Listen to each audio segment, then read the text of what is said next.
September 19వ తారీఖున private medical కాలేజీలకి ఏదైతే ఆంధ్రప్రదేశ్ రాష్ట్రంలో ప్రభుత్వ మెడికల్ కాలేజీలు నిర్మాణంలో ఉన్నటువంటి లేదా పూర్తయినటువంటి మెడికల్ కాలేజీలని విడతల వారీగా ప్రైవేటీకరణ చేయాలి. 66 ఏళ్ల పాటు ప్రభుత్వ హాస్పిటల్తో కూడినటువంటి మెడికల్ కాలేజీ అంటే మెడికల్ కాలేజీలో సీట్లు డొనేషన్లకి ఎంతకు అమ్ముకుంటున్నారో సమాజానికి తెలుసు. ఎంబీబీఎస్ సీటు ఎన్ని కోట్లకు అమ్ముతున్నారు, పీజీ సీట్లు ఎన్ని కోట్లకు అమ్ముతున్నారో ప్రతి ఒక్కరికి తెలిసిందే. ప్రభుత్వ ఆసుపత్రిని ఆధారం చేసుకుని ఏర్పాటైనటువంటి మెడికల్ కాలేజీని అంటే సీట్లు అమ్ముకుంటాకి అలాగే హాస్పిటల్ను కూడా 60 ఏళ్ల పాటు దారాదత్తం చేసేటువంటి ఒక కార్యక్రమాన్ని తెలుగుదేశం ప్రభుత్వం మొదలుపెట్టంగానే దానిలో భాగంగా ఒక రాజకీయ పార్టీగా ఒక ప్రజా సంఘంగా ప్రజల ఆస్తుల్ని ప్రైవేటుకు దారాదత్తం చేస్తున్నటువంటి తప్పుడు ఆలోచనల్ని నిరసిస్తూ మెడికల్ కాలేజీ వరకు శాంతియుతంగా వెళ్ళి అక్కడ మా నిరసన తెలియజేయాలి.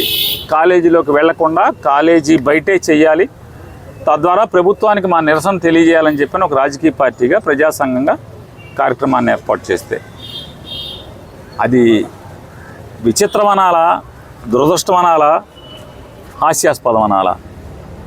తెలుగుదేశం పార్టీ ప్రభుత్వంలోకి ఎక్కిన దగ్గర నుంచి 365 రోజులు సెక్షన్ 30 పోలీసు చట్టం అమల్లో ఉంటాం. రోజు 144 సెక్షన్, రాష్ట్రం అంతా కూడా 144 సెక్షన్, రోజు సెక్షన్ 30 పోలీస్ యాక్ట్ అమల్లో ఉంటాం. ఇది విచిత్రమా? లేదే ప్రజాస్వామ్యాన్ని అంటే ఇనుపు సంఖ్యలతో లేకపోతే ఈ చట్టాలతో అణిచివేద్దామనే, తద్వారా రాజ్యాధికారాన్ని సుస్థిరం చేసుకోవచ్చు అనేటువంటి తప్పుడు ఆలోచన మరి పాలకులకే తెలియాలి, ప్రజల ఆలోచనకే వదిలేస్తున్నాం. ఇలా ఉంటే మేము సెక్షన్ 30 అమల్లో ఉంది, మీకు పర్మిషన్ ఇవ్వలేదు, మీరు వెళ్ళబాకండి అంటే 365 రోజులు సెక్షన్ 30 అమల్లో ఉంటే ఎలా? అంటే ప్రజలెవరు గొంతెత్తకూడదా? నిరసన తెలియకూడదా? తప్పుని తప్పు ఈ ప్రజాస్వామ్య దేశంలో ఒక ప్రభుత్వం ఒక రాజ్యం తప్పు చేస్తుంటే తప్పని కూడా గొంతెత్తే అధికారం లేదు. పోలీసు పర్మిషన్ ఇస్తేనే, ప్రభుత్వం పర్మిషన్ ఇస్తేనే వాళ్ళు చెప్పినట్టుగానే ధర్నా చేయాలి అంటే ఇది జరుగుద్దా? ఈ ప్రజాస్వామ్య దేశంలో అవుతుందా? నిరసన తెలియజేశాం, ఇంకా 100 మీటర్ల యువతలే పోలీసులు ఆపారు, ఆగిపోయాం. మా ఓపుకున్నంత మేర మా నిరసన తెలియజేశాం, అక్కడి నుంచి వచ్చాం. వచ్చిన రోజు రాత్రి ఎఫ్ఐఆర్ 42 మందికి అని కట్టారు. రాత్రి 12:30కి 400 మంది అని ప్రెస్ నోట్ పంపించారు పోలీసు వారు. దాంట్లో అక్కడి నుంచి నోటీసులు ఇవ్వడం స్టార్ట్ చేశారు. విడతల నోటీసులు ఇచ్చిన వాళ్ళందరూ కూడా దాదాపుగా వచ్చారు. పోలీస్ స్టేషన్కి వచ్చాం. వచ్చి ఎప్పుడో చెప్పాం, కొంతమందికి ఒకే చోట అందరినీ ఫోన్లు చేసి లిస్ట్ ఇస్తే అందరూ వచ్చి నోటీసులు తీసుకున్నారు. ఇంటింటికి ఎక్కడ వెళ్తారా పోలీసులు? ఇదే ఉద్యోగమా? 400 మందికి నోటీసు ఇవ్వడం అంటే పోలీసులకి ఇదే ఉద్యోగం అవుతుంది. ఇక లా అండ్ ఆర్డర్ చూడటం ఉండదు. మీరు ఎవరో లిస్ట్ ఇవ్వండి, అందరూ వచ్చేసి సంతకాలు పెడతారని చెప్పాం. అంటే సంతకాలు పెడుతున్నాం. దానిలో మా పట్టణాధ్యక్షుడు అయినటువంటి వైఎస్ఆర్ కాంగ్రెస్ పార్టీ మచిలీపట్నం పట్టణాధ్యక్షుడు అయిన సుబ్బన్న నోటీస్ తీసుకుని ఇప్పుడు 4 సార్లు పోలీస్ స్టేషన్కి వచ్చాడు. ఆ కన్సర్న్ సబ్ ఇన్స్పెక్టర్ గారితో చర్చించాడు. ఏమండి ఎప్పుడు రమ్మంటారు, అందరం వస్తామని చెప్పని. ఆయన చెప్తానని చెప్పి చెప్తున్నారు, కానీ ఇంతవరకు వారు చెప్పలేదు. చెప్పకపోగా ఇవాళ సడన్గా మా నోటీసు తీసుకుని కూడా చట్టాన్ని ధిక్కరించి మాకు వచ్చి కంప్లై చేయలేదు కాబట్టి అని చెప్పని పొద్దున్నే నిన్నటి నుంచి కవర్ చేస్తున్నారు. ఒకసారి మాట్లాడాలరా, ఒకసారి పర్సనల్గా మాట్లాడాలరా అని చెప్తున్నారు. కాదండి, మా మేనగోళ్ళ పెళ్ళి ఉంది, మా బావలేడు, తోబుట్టు ఒక్కతే, తండ్రి లేని పిల్ల, పెళ్లి చేయాలి, మేము మేనమావలు ఇంకెవరు లేరని చెప్తున్నారు. అయినా సరే ఈ కేసు స్టేషన్కి సంబంధం లేనటువంటి ఒక సిఐ గారు రా ఒకసారి నీతో పర్సనల్గా మాట్లాడాలంటే, ఏంటి పర్సనల్గా మాట్లాడాలంటే ఏమన్నా మా పిల్లకి ఏమైనా సంబంధం చూస్తున్నాడా, లేకపోతే మా మేనగోళ్ళ పెళ్ళికి ఏమైనా సాయం చేస్తాడా, ఏంటి ఎందుకు అని వెళ్ళాడు ఈయన. వెళ్తే కూర్చోబెట్టి పై ఆఫీసర్ల దగ్గరికి వెళ్ళి కూర్చొని మాట్లాడుకుంటున్నారు. గంటలు అవుతున్నాయి. ఇంట్లో ఆడవాళ్ళు ఫోన్ చేస్తున్నారు, భార్య పిల్లలు.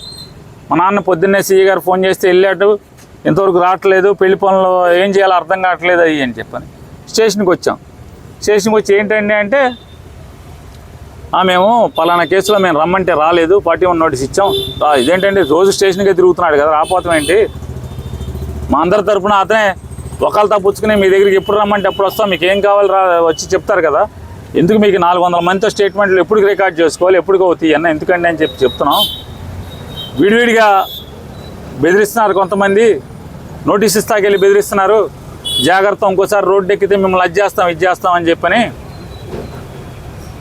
కాబట్టి అందరం కలిసి ఒకసారి వేస్తాం. ఇందులో ఆడపిల్లలు ఉన్నారు, చాలామంది మహిళా కార్పొరేటర్లు ఉన్నారు, మహిళలు ఉన్నారు, వీళ్ళందరిని కూడా కేసులో ఇరికిచ్చారు, కేసు పెట్టి రమ్మంటున్నారు స్టేషన్కి అని చెప్పని ఉద్దేశంతో మేము అందరం ఒకసారి వస్తామండి అని కూడా చెప్పాం.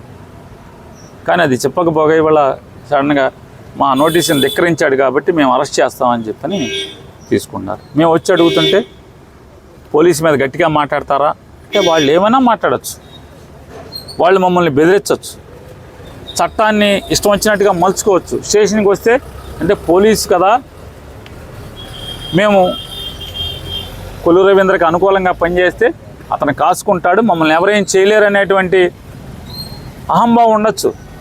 కానీ చట్టాలు కోర్టులు ఉన్నాయని చెప్పినా కూడా అంటే వాళ్ళు గట్టిగా మాట్లాడితే మేము తిరిగి గట్టిగా సమాధానం చెప్పకూడదంట.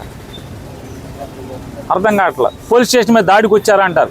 మీరు పొద్దున్నే మాట్లాడుకుందాం రా, నీ వ్యక్తిగతంగా నీతో చాలా విషయాలు మాట్లాడుకోవాలి, నీకేదో అది చేయాలి ఇది చేయాలని చెప్పి సాయం చేయాలని పిలిచి, సాయం చేయాలంటే ఏమనుకుంటారు, ఫ్రెండ్షిప్ మీద రమ్మంటే వచ్చాడు, మీరు అరెస్ట్ చేసి తెచ్చి వచ్చారనుకోండి వేరుగా ఉంటుంది, లీడర్లు వస్తారు. అలాగా ఉండేలా వచ్చి ఏంటి పొద్దునుంచి కూర్చోబెట్టారంటే అని చెప్పి వచ్చాం. ఏదైనా ఒక పట్టణాధ్యక్షుడు కూర్చోబెడితే ఆందోళన మాకు రాదా, నిర్బంధిస్తే మీరు వచ్చాక ఏం చెప్తున్నారు, అయితే అరెస్ట్ చేయండి, మాకు అరెస్ట్ చేసిన నోటీస్ ఇవ్వండి అంటే మేము ఇవ్వం, వాళ్ళ భార్యకి ఇస్తాం. నేను బాబాయినండి అంటే నువ్వు బాబాయ్ అని మాకు రుజువు ఏంటి, బాబాయిని కాదని మీ దగ్గర రుజువు ఉంది అంటే అతను చెప్పాడు మా బాబాయ్ అండి, మా రక్త సంబంధం మా బాబాయ్ అని చెప్పి అతను చెప్తున్నాడు.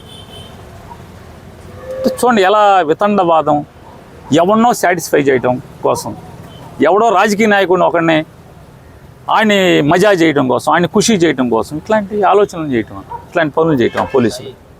మేము సిద్ధంగా ఉన్నాం, మరో వస్తాం, మీరు ఎప్పుడో చెప్పండి, వచ్చి సంతకాలు పెట్టి ఆధార్ కార్డులు ఇచ్చేస్తామని చెప్తున్నాం. ఇవాళ శనివారం ఆదివారం చూసుకుని వాళ్ళు తీసుకొచ్చి ఏ టైంలో పెడతారో తెలియదు, మేము కోర్టుకు పెడతాం తెచ్చుకోండి అంటున్నారు. తప్పకుండా కోర్టులు ఏం గుడ్డి కాదు కదా. కోర్టులు ఎన్నిసార్లు చెప్పినా, హైకోర్టులు కింద జిల్లా కోర్టులు ఎన్నిసార్లు చెప్పినా కూడా వీళ్ళకి అసలు కోర్టులు అంటే చాలా నీచంగా, అంటే చాలా చిన్న స్వభావం కనపడుతుంది వీళ్ళకి. కోర్టులు ఏం చేస్తాయి, మేము రిమాండ్కి పెడితే మా రిమాండ్ని రద్దు చేసే అధికారం కోర్టులకి ఎక్కడ ఉంటుంది, జడ్జిలు అంత ధైర్యం చేస్తారా అని మాట్లాడుతున్నారు. ఏం చెప్తాం. ఇవాళ మీకు గుర్తులేదా, సోషల్ మీడియాలో ఊరికే రాంబాబు, సంబరాల రాంబాబు